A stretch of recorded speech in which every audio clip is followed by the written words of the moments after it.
They say country music was built on heartbreak, but nobody imagined Keith Urban's heartbreak would play out under fluorescent courtroom lights instead of on-stage applause. The man who once sang about healing love now stood under oath, face pale, hands trembling, surrounded by microphones instead of music. The air was thick, reporters whispering like vultures waiting for a fall. Somewhere in the second row, Nicole Kidman's mother clutched a stack of receipts as if they were holy scripture, while Maggie Baugh, once his bright-eyed protege, sat calm and unblinking, the woman whose truth had just shattered Nashville's favorite fairy tale. The illusion of the perfect marriage had finally cracked, and the sound it made was louder than any guitar chord he'd ever played. For years, Keith Urban and Nicole Kidman had been Hollywood's harmony. She, the graceful icon, he, the reformed rebel with a country soul. Together, they sold the image of devotion. But behind that picture-perfect lens, insiders whispered about missing funds, sudden transfers, and creative projects that didn't appear on any official schedule. Those whispers turned into a roar the day Maggie Baugh's attorney placed a flash drive on the table and pressed play. The courtroom speakers filled with Keith's voice, calm yet calculating, discussing accounts under Urban Foundation Holdings. The supposed charity for young artists was, according to the evidence, a front for luxury spending, a private jet lease, an ocean villa, and a labyrinth of shell accounts stretching from Sydney to Switzerland. The judge's eyes widened. The audience gasped. The man who once sang about faith and redemption suddenly looked like the subject of a financial thriller. Nicole Kidman sat motionless, but the glint in her mother's eyes said everything. Janelle leaned forward and whispered, "I told her, ego always costs more than love." That line sliced through the silence like a verdict. Keith, known for poise and patience, began tapping his fingers against the stand, a nervous rhythm that betrayed the storm brewing behind his calm expression. He tried to meet Maggie's eyes, but she didn't flinch. The student had come to expose her teacher. Outside, the world went mad. Within minutes, hashtags like Keith Urban Exposed and Maggie Baugh receipts trended across every platform. Fans who once defended him posted memes of broken guitars and crying emojis, joking that he'd traded a Grammy for a scammy. But behind the laughter was betrayal. This wasn't just celebrity gossip. It was a fall from grace in real time. Sources close to Nicole revealed that months before, she'd secretly hired a private investigator after noticing one of her film accounts, mysteriously linked to a charity fund under Keith's name. That trail led straight to Maggie Baugh, midnight meetings, encrypted emails, and transfers disguised as studio grants. It wasn't just a money trail. It was a map of misplaced trust. When Maggie's lawyer produced email exchanges offering her incentives to remain silent until projects were finalized, the courtroom gasped again. The phrase creative partnership suddenly sounded like code for conspiracy. By lunch recess, reporters outside the courthouse were calling it the biggest country music implosion since Cash Met scandal. Inside, Keith's attorney tried to redirect the storm, claiming the evidence was misinterpreted context, the product of a vengeful associate. But that argument died when the judge asked quietly, "Then why do these documents carry your client's signature?" You could have heard a pin drop. Even the cameras stopped clicking. That was when Nicole Kidman stood. Without a word, she approached the bench and handed the judge a sealed envelope. Her heels echoed like gavel strikes. She didn't cry, didn't speak, just turned and sat beside her mother. The judge opened the envelope and raised his brows. Inside were management emails and bank summaries confirming Keith's control of shared assets through dummy production houses. One of them, VA Entertainment LLC, was registered under Maggie Baugh's business name. The figure beside it read $250,000 labeled equipment rental. The audience gasped again. The truth wasn't just messy, it was monetized. And then came the text messages.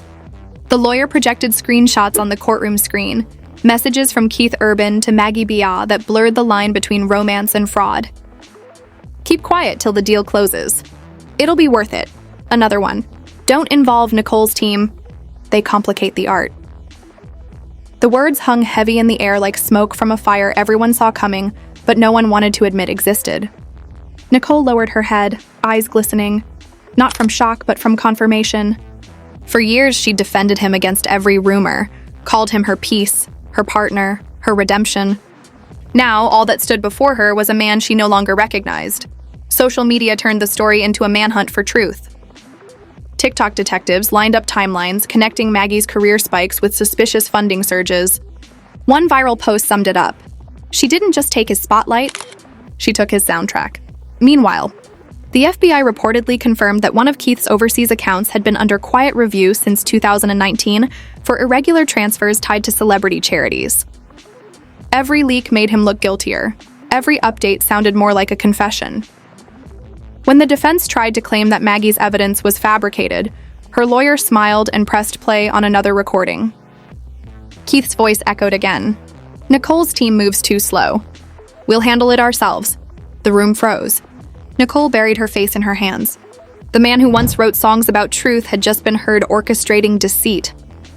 As whispers filled the courtroom, another revelation dropped. Keith Urban had allegedly taken out insurance policies under his wife's production companies, naming himself beneficiary for over $10 million. The discovery, insiders claimed, came from Nicole's mother, who had reviewed the contracts for an upcoming project. Her words to her daughter would later go viral. He's been cashing you out like a stock. By the end of that day, country music's golden couple had become the center of a scandal that even reality television couldn't script. Reese Witherspoon and Hugh Jackman unfollowed him overnight. Longtime collaborators quietly pulled duets from playlists. Nashville's silence was deafening. The courtroom emptied, but the headlines multiplied. Every outlet from TMZ to BBC called it the unraveling of the Urban empire. And somewhere in the middle of that chaos, Keith Urban sat still, his head bowed, realizing the saddest part of all. He had built his empire on love songs, and now love itself had testified against him. By the next morning, the courthouse looked less like a legal building and more like a movie set on fire. Satellite trucks lined the street, cameras flashed like lightning, and the name Keith Urban had already become a global headline. The man who once filled stadiums with music now filled front pages with scandal. When he arrived, his face carried the weight of exhaustion and disbelief. There was no charm left, only the kind of silence that follows a lifetime of denial finally catching up. Reporters yelled questions, microphones shoved forward, and through it all, Nicole Kidman stepped from her car without a glance in his direction. Every step she took sounded final, the walk of someone who had already written her own ending. Inside, tension crackled. The first shock came before the hearing even began. FBI agents marched in carrying sealed evidence boxes labeled Urban Foundation Holdings. People whispered like it was church before a confession. The judge banged the gavel twice, demanding order, but it was useless. Curiosity had already replaced decorum. When the boxes were opened, files spilled out like secrets too heavy to stay buried. Offshore statements, transfer logs, contracts, and hidden ledgers that tied Keith to shell companies across 3 countries. The evidence wasn't rumor anymore. It was paperwork, signatures, and timestamps that told their own story. One document stunned the room: a wire transfer from Nicole Kidman's studio account to Maggie Baugh's independent label, disguised as a development fund. The date matched perfectly with the week Maggie's single hit #1 on the streaming charts. Nicole's lips trembled, but she stayed composed, watching the man she once loved unravel in real time. When the judge asked if there was additional proof, Maggie's lawyer rose like he'd been waiting for that cue. "Yes, Your Honor," he said calmly. "A secondary hard drive has been delivered to the Bureau." Gasps echoed through the hall. That drive reportedly contained not only financial data, but private voice memos, emails, and contracts linking Keith Urban's management team to unauthorized transfers of joint funds.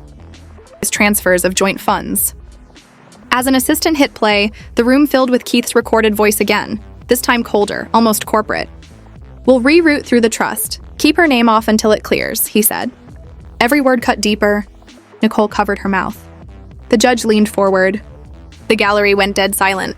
Years of interviews about love, humility, and redemption collapsed in one soundbite. Maggie sat still, hands clasped, eyes fixed on the floor, while lawyers scribbled like their pens could catch fire. Then Nicole Kidman, Nicole's mother, was called. Her energy was composed fury.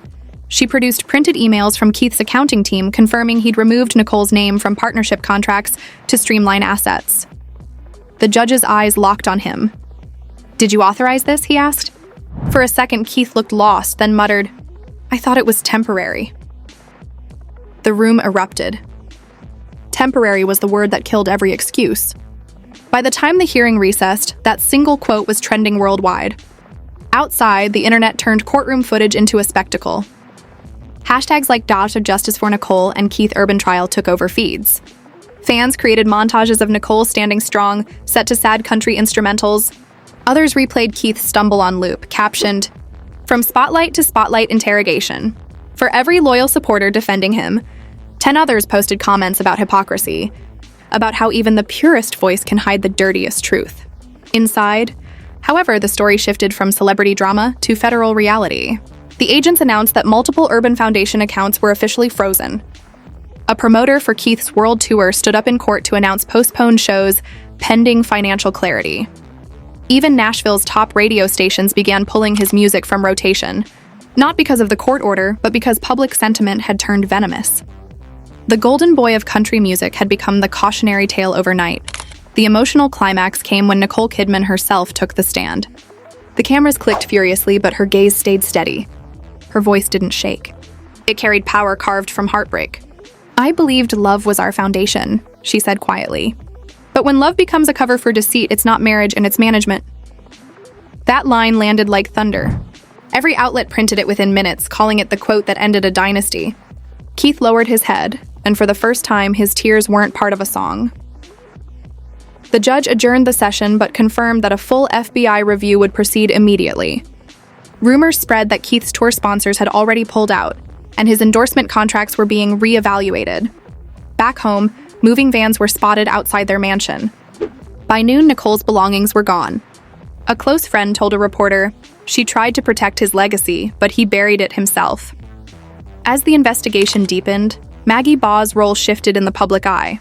Some hailed her as the brave whistleblower who stood up to a star's corruption. Others accused her of leveraging heartbreak for headlines. But federal filings made one thing clear: her cooperation granted immunity.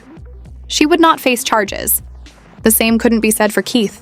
His team was now under scrutiny for falsified charity statements and potential tax violations stretching back years. His empire, once built on applause, was now being audited line by line. The fallout was immediate. Streaming numbers dropped by more than half. Corporate partners issued polite press releases distancing themselves. Country legends who once called him brother deleted old photos overnight. Even Taylor Swift, known for her subtle shade, refused to comment when asked, and fans knew silence was statement enough. Nashville's favorite son had become its latest scandal. As the final hearing wrapped for the day, Keith Urban walked out past a storm of flashing lights. His face was ghostly, his voice barely audible when he whispered to himself, "It wasn't supposed to happen like this." That phrase replayed across social media as if it were a lyric to a tragedy he'd accidentally written. And maybe it was. Because somewhere between fame and failure, between love and betrayal, between music and money, the man who once sang about redemption had lost the melody entirely. Later that night, as headlines screamed and podcasts dissected every tear, one truth rose above the noise. Nicole Kidman didn't need revenge. She had the truth, and the truth spoke louder than any closing argument. The fairy tale was gone, the empire cracked, and the strings of Keith Urban's guitar would never sound innocent again. Fame had protected him once. Now it was the evidence that condemned him. And as the world watched, the final chord of his story wasn't applause. It was silence. It was silence.